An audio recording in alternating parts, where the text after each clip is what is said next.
All right, well, hello everybody, and welcome to this video. Um, Before I dive into the topic that I want to discuss, I wanted to give a really quick thank you to my Instagram followers. Um, I recently posted to my story that I was wanting to promote more books that I've read that have helped me in my journey outside of Mormonism, as I've kind of found my way to an atheist worldview. Um, and immediately after that story, I made a request for people to send me books that they think that I would benefit from reading. And I have gotten so many responses. I'm putting together an Excel spreadsheet. I've got summaries. I'm starting to look into reviews of these books, trying to identify what I want to read next. And I wanted to talk a little bit about why I'm trying to shift the literature that I'm consuming. Um, so much about who we are as individuals is tied up into our belief systems, right? Most of my life I have identified as a Mormon, but then walking away from the church, I began to realize that that took up a tremendous part of who I was and how I identified myself as a person.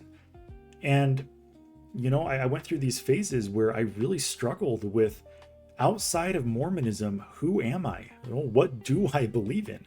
What are my moral standings? What are the things that I want to support? What are the things that I don't want to support?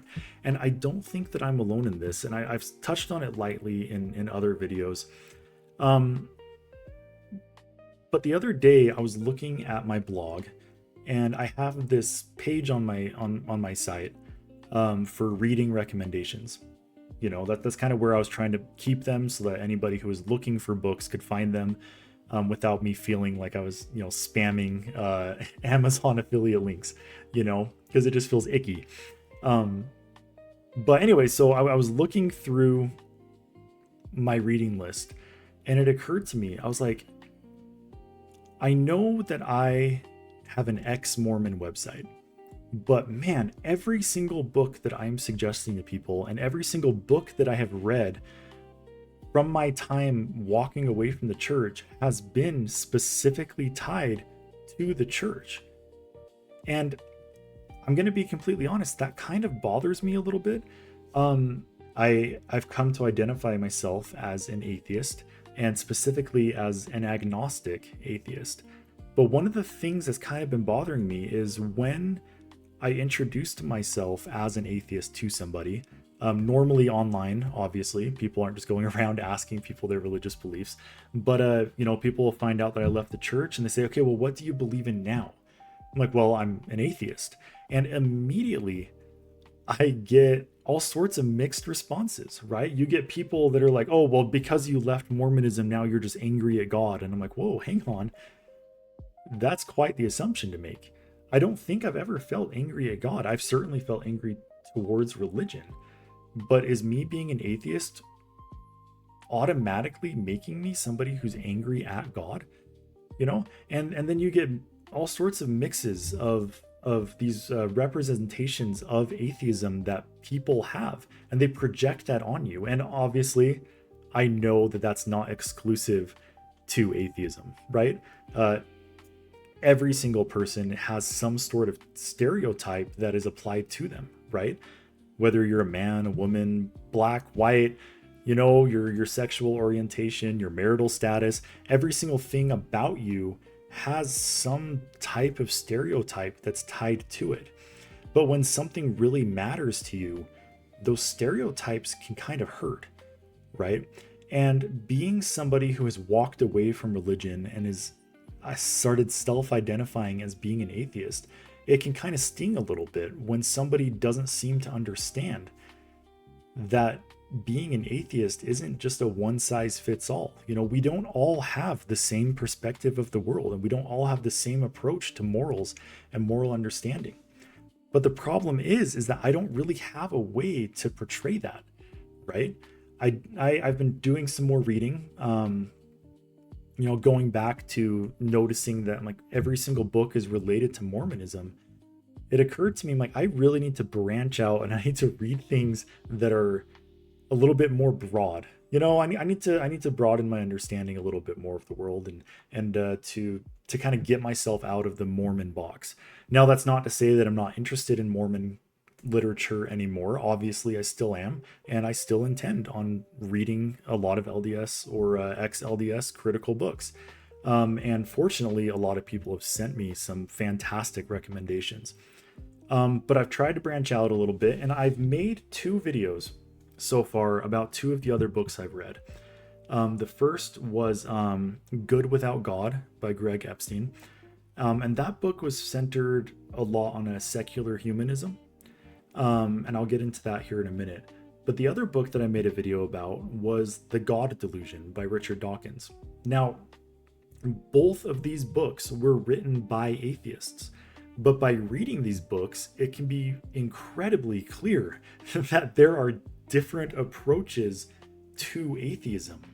And I was sitting there and I was thinking about this, and I'm like, there has to be some kind of breakdown of all the different types of atheism. So I was doing some Googling and I came across the book, 7 Types of Atheism by John Gray. Now, keeping in mind that most of the literature I've read has been either science fiction or directly related to Mormonism. I never really branched out to different philosophy books. I never really branched out to certainly not atheist authors. So this book was my first impression of John Gray. And I was reading the summaries and the reviews and kind of getting a feel for the content. And it really resonated with where I was at in life. Particularly of the fact that the very first 2 types of atheists that John Gray describes were the 2 books that I just got done reading. The first being The New Atheist, or The New Atheism, which would be what you would think of when you think Richard Dawkins, and I promise I'm going to get into that. And then the second being Secular Humanism. And so right off the bat, I felt connected to this book. And, my inner Mormon was like, hey, you feel like you should read this? You should probably go read it. So I found the audiobook, I listened to it, and I'm not going to lie, man, like I was pretty hooked. Like, I feel like Gray does such a fantastic job of not only explaining what the 7 different atheists are, but he gives some absolutely fantastic historical examples of these approaches to atheism in action. Right? So we're going to talk about the very first one, which is the one that you think of when you think Richard Dawkins, that you think of when you think Christopher Hitchens. And this would be the New Atheism. So New Atheism is probably the one that most of us think about. This is the atheism that is just vehemently opposed to religion in general. This is the kind of atheism that you would probably encounter in Reddit forums. I'm specifically thinking of the atheism subreddit, right? Where they really talk down on religion. And as a matter of fact, you can probably get that impression from the fact that Richard Dawkins' book was called The God Delusion. See, new atheists see religion as almost like a cancer on society. They see it as religion has nothing of value to offer. It is setting us back, and if we could just get rid of religion and move forward with science and reason, then the world will be a better place. And it doesn't just stop at this belief that religion is toxic, but it actually is a driving force in the way that people treat religion. So these are the people that joke about praying to your sky daddy. They talk about how religious people have lower intelligence because, how can you fall for that? How can you be an adult that believes in that? These are the people that would probably say things like, I stopped believing in God the minute I stopped believing in Santa Claus. They see religion as something that is for unintellectual people. And the drive behind the way that these people interact is to tear religion down. So along those lines, the common theme that you're going to see with new atheism is this idea that science is truth and that if only we could teach everybody in the world to accept science and reason, then the world will finally be able to progress the way that it's supposed to. And that there's this narrative that we're constantly progressing towards this state where we're eventually going to be free of religion, we're going to be free of superstition, of fairy tales, and we're finally going to be able to be an intellectual society with scientific progress, and that it's because of science that we're going to be able to get through to people. Now, Gray kind of criticizes this because in his mind, and the way that he portrayed it in the book, was that these new atheists are so opposed to religion that they completely miss the fact that this idea that truth will prevail and that truth will lead to a better society is by itself a religiously grounded idea. Think about Christianity sending out missionaries to convert people, where the idea is that if everybody in the world could accept the Bible and accept Jesus Christ, then we're going to have a better society. That there's kind of this narrative that eventually every knee will bow and every tongue confess that Jesus is, the Lord and the King, or, whatever, however that verse goes. Little brain fart there, I forgot how it goes. But that idea is basically the same thing as everybody is eventually going to accept science and reason, and that is going to make a better society. So you can kind of see that new atheism is a very combative and very aggressive form of atheism, where the main purpose, if we're being blunt, is to tear religion down. And this is kind of in a direct contrast to the second type of atheism, secular humanism. Now, secular humanism is the focus of the book Good Without God by Greg Epstein that I mentioned earlier. And the main focus of secular humanism is to build something positive in the place of religion. It's not really about making fun of religion. It's not about tearing religion down, but it's more about giving a positive, optimistic argument that people can live meaningful, moral, and compassionate lives without depending on the existence of a God. One of the main central focuses is the idea that every single person has value simply due to the fact that they are human, and that every single person deserves dignity, respect, and fairness. So these are the types of atheistic approaches that you'll see in charitable organizations, particularly if you see a charitable organization that has the expression good without God. Those are very likely to be a secular humanist group. So you can see that overall, secular humanism has this incredibly optimistic perception of human nature. There's this belief that mankind is naturally capable of compassion and reason, and that we're able to create meaning in our lives on our own terms. Similar, though, to the new atheism, John Gray really kind of pushes back on this, and he really argues that even though secular humanists believe that they're getting their morals from logic and reason and an understanding of science, that they really are just kind of recycling religious ideas. Now, this idea that we're going to be constantly recycling religious ideas anytime we walk away from religion is definitely a repeated theme that I saw throughout the entirety of this book. And it's going to especially be prevalent in the next two types of atheism that Gray presents. This third one is what he refers to as having a strange faith in science. See, what he explains is that when we walk away from religion, we start to look for the answers that religion used to provide us in science. And there are a few ways that he kind of explains how this type of atheism tries to replace religion with science. One of the most striking examples, I would say, is probably this belief or this goal of science and technology eventually being able to conquer death, whether that's through medicine or whether that's through some other type of means. One specific example he gave was the goal of some scientists to upload human consciousness into a machine. Now, of course, his direct criticism of that was the fact that this goal of uploading your consciousness is to break free from the physical world and to be able to exist outside of your body. But in doing so, you're taking your consciousness from one physical form and putting it into another. And so you're still going to end up with the same problem, that you could still eventually die. And so he kind of criticizes that a little bit.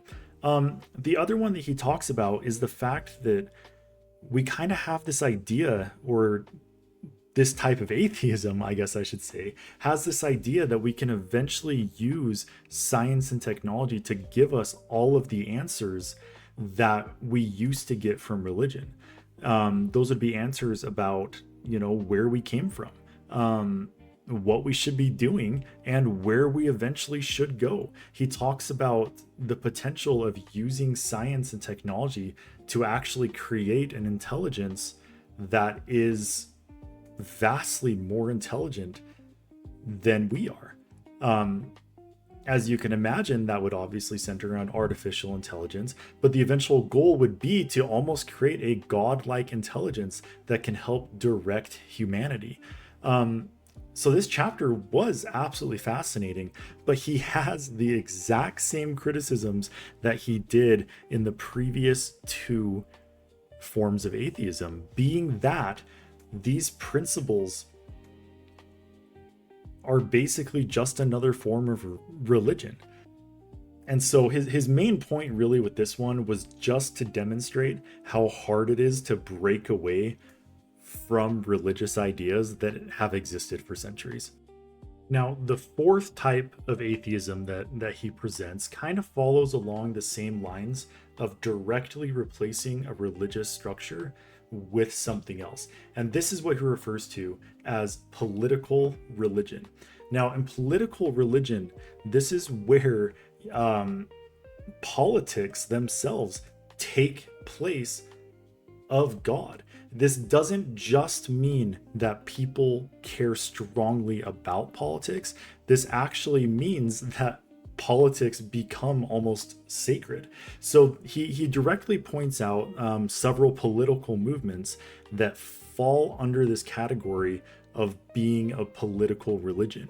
Specifically, he talks about the Nazis, he talks about Stalinism. In my mind, I automatically kind of go to North Korea. I don't remember, I'll be honest, if he mentions North Korea in the book, but you can kind of picture that type of political environment where the politics and the government have absolute final say, and it's treated as if it's a religious movement. He describes their leaders as being almost like prophets. The words that they say and the things that they command are supposed to be unquestionable. He defines their party documents, their manifestos, as being the scriptures of the political religion. Then, of course, you have parades, you have the chants, you have any kind of oaths of loyalty. Those would be considered almost like the church ceremonies, right? And so the salvation that is offered in this type of atheism is not a salvation in the next life. It's a salvation in this life. And the salvation that you get in this life is the political party's promise of a perfect society or a utopia on earth. And so you can see that in that type of religious system, the unbelief in God didn't really erase the religious impulses. All it did was redirect it into something else.